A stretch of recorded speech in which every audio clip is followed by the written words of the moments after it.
മനോഹര ദിവ്യമൂർത്തേ ശ്രീസ്വാമിനി ശ്രുത ജനപ്രിയദാനശീലേ.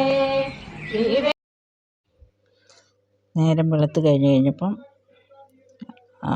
നമ്മൾ തിരുവല്ല പുഷ്പോത്സവത്തിന് പോയപ്പോൾ അവിടെ നിന്ന് പയറും വിത്ത് വാങ്ങിച്ചായിരുന്നു. അത് പാകി കിളുത്ത് താണ്ടത് നിൽക്കുന്നത്, ഇച്ചിരി പൊന്തിയിട്ടുണ്ട്. അപ്പോൾ അതിന് ഉള്ള പന്തൽ സെറ്റാക്കുന്ന പരിപാടിയാണ് അമ്മ. പക്ഷേ എനിക്കിങ്ങനെ പന്തലൊന്നും ഇടാൻ അറിയത്തില്ല കേട്ടോ. വേണമെങ്കിൽ വള്ളിയൊക്കെ വേണമെങ്കിൽ കയറ്റി വിടാം, അയവള്ളി കൂടെ കയറ്റി വിടാം. പക്ഷേ കമ്പ് നാട്ടി പന്തലിടാൻ എനിക്കറിയത്തില്ല കുഞ്ഞുങ്ങളെ. അതാണ്ട് പൊന്തിയൊക്കെ വരുന്നുണ്ട്.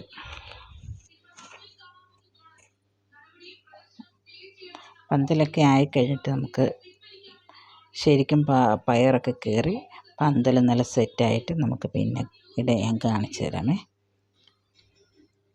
അപ്പോൾ ഇനി ഞാനിപ്പം ഒരു സാധനം പരിചയപ്പെടുത്ത ചിരട്ട.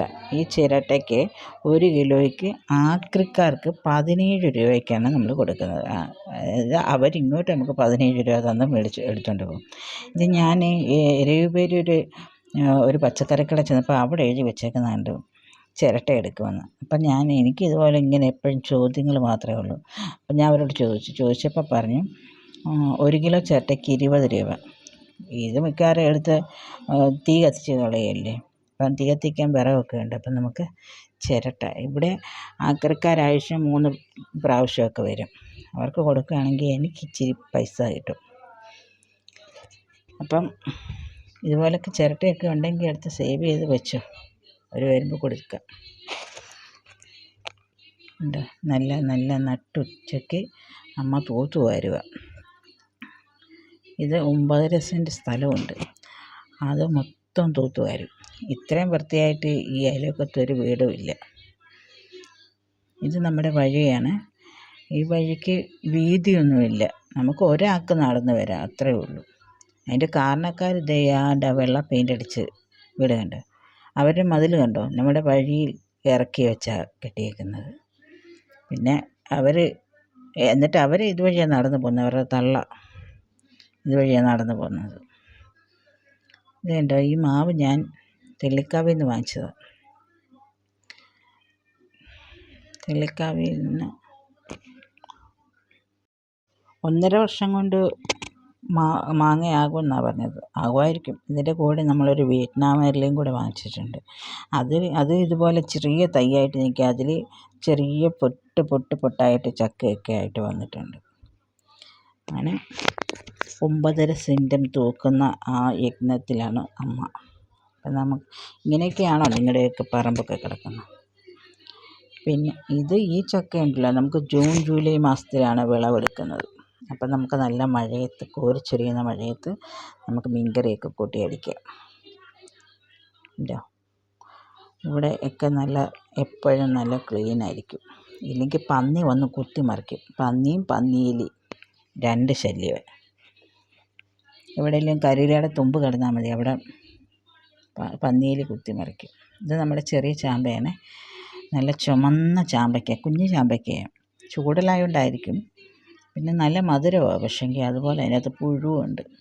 ഞാൻ ആ പുഴുവിനെയൊക്കെ തട്ടിക്കളഞ്ഞിട്ട് ഞാൻ കഴിക്കും, പിള്ളേരൊന്നും കഴിക്കുകയില്ല.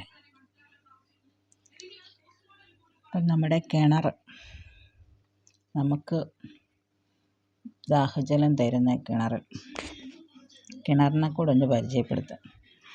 കിണർ ഒരിക്കലും പറ്റാത്ത കിണറാണ്. നമുക്കതിൻ്റെ അകത്ത് വെള്ളം ഉണ്ടോ ഒന്ന് നോക്കാം. വല മാറ്റി നോക്കിക്കേ, അങ്ങോട്ട് ആഴത്തിൽ നോക്കിക്കേ, വെള്ളം കിടക്കുന്നുണ്ടോ? വെള്ളമൊന്നും പറ്റത്തൊന്നുമില്ല. ഇവിടെ സർക്കാരിൻ്റെ പൈപ്പ് ലൈനും ഉണ്ട്. അപ്പം അതുകൊണ്ട് നമുക്ക് രണ്ടും കൂടെ വെച്ച് അഡ്ജസ്റ്റ് ചെയ്ത് വെള്ളമൊന്നും നമുക്ക് ബുദ്ധിമുട്ടില്ല. ഇപ്പം അമ്മ തൂത്ത് കരിയിലെല്ലാം കൂടെ കൂട്ടിയിട്ടുണ്ട്. അത് തീയിടാനായിട്ട് ലൈറ്ററും പേപ്പറും എടുത്തുകൊണ്ട് വരാൻ അപ്പോസിനോട് പറഞ്ഞ് അപ്പോസ് അതുമായിട്ട് വരുന്നുണ്ട്. അപ്പോസ് എന്ന് പറഞ്ഞാൽ ആവണീൻ്റെ മകൾ. അവൾക്കൊരു ബോഡി ഗാർഡും കൂടെ ഉണ്ട് കേട്ടോ. ബോഡി ഗാർഡിന് നമുക്കിവിടെ വീഡിയോ എടുക്കുന്നത് ഭയങ്കര പേടിയാണ്. അത് കാരണം അവിടെ നിൽക്കുക, പാവം. പോയിക്കോ. പോയിക്കോ. ഇവരുടെ കഥകൾ പറയാനാണെന്നുണ്ടെങ്കിൽ നല്ല രസമാണ് കണ്ടുകൊണ്ടിരിക്കാൻ. 2 പേരുണ്ട്. ഇത് ഞാൻ പുള്ളിട്ടുട്ടു എന്ന് വിളിക്കും, വേറൊന്നുകൊണ്ട് വെള്ള. ഒരു പൂമ്പാറ്റയെ കണ്ട് അതിനെ ചാടി പിടിക്കാൻ നിൽക്കും. ഇത് പൂമ്പാറ്റയും പല്ലിയും ഇതിനെല്ലാം പിടിച്ചു കൊണ്ടുവന്നിട്ട് ആ വെള്ളയ്ക്ക് കൊണ്ടുവന്ന് കൊടുക്കും. അതിന് ഒന്നും അറിയണ്ട, അത് സുഖമായിട്ട് അവിടെ കിടന്നു ഇതിന് തിന്നുവാണോ എന്തോ, ഞാൻ ഇതുവരെ കണ്ടിട്ടില്ല. ഇത് പിടിച്ചുകൊണ്ട് കൊണ്ട് കൊടുക്കുന്നത് കണ്ടിട്ടുണ്ട്. എൻ്റെ ചാനൽ കണ്ട് ഇഷ്ടപ്പെടുകയാണെന്നുണ്ടെങ്കിൽ ലൈക്ക് ചെയ്യണം, സബ്സ്ക്രൈബ് ചെയ്ത് കാണണേ. പിന്നെ ഞാൻ അധികം സാമ്പത്തികമുള്ള ആളൊന്നുമല്ല, അതുകൊണ്ട് എനിക്ക് യാത്രകളോ മറ്റോ കാര്യങ്ങളോ ഒന്നും കാണിക്കാനില്ല. സാധാരണ ഈ വീട്ടിൽ നടക്കുന്ന, ഞാൻ താമസിക്കുന്ന വീട്ടിൽ നടക്കുന്ന കാര്യങ്ങൾ മാത്രം. നിങ്ങളുടെയൊക്കെ സപ്പോർട്ട് ഉണ്ടായിരിക്കണം. ഒരു ചാരിറ്റി പോലെ. നിങ്ങൾക്ക് ഇത് കാണാൻ താല്പര്യമില്ല എന്നുണ്ടെങ്കിൽ ഒരു 10-15 മിനിറ്റ്, ഒരു 5-10 മിനിറ്റത്തെ കാര്യമുള്ളൂ. അതൊന്ന് ഓണാക്കി വെച്ചേക്കണം. ഓണാക്കി വെച്ചാൽ മാത്രം മതി. അതെനിക്ക് വലിയൊരു സഹായമാണ്. അതുകൊണ്ട് ആ വീഡിയോ ഒന്ന് പ്ലേ ചെയ്ത് വെച്ചാൽ മാത്രം മതി. അല്ലാതെ നിങ്ങൾ കാണണമെന്ന് ഞാൻ നിർബന്ധിക്കുന്നില്ല. അത്ര ഒരു സഹായം നിങ്ങളെനിക്ക് ചെയ്തു തരണം. അതുകൊണ്ട് ചാനൽ സബ്സ്ക്രൈബ് ചെയ്യുകയും അതുപോലെ തന്നെ ലൈക്കും ചെയ്യണേ. അപ്പം ശരി.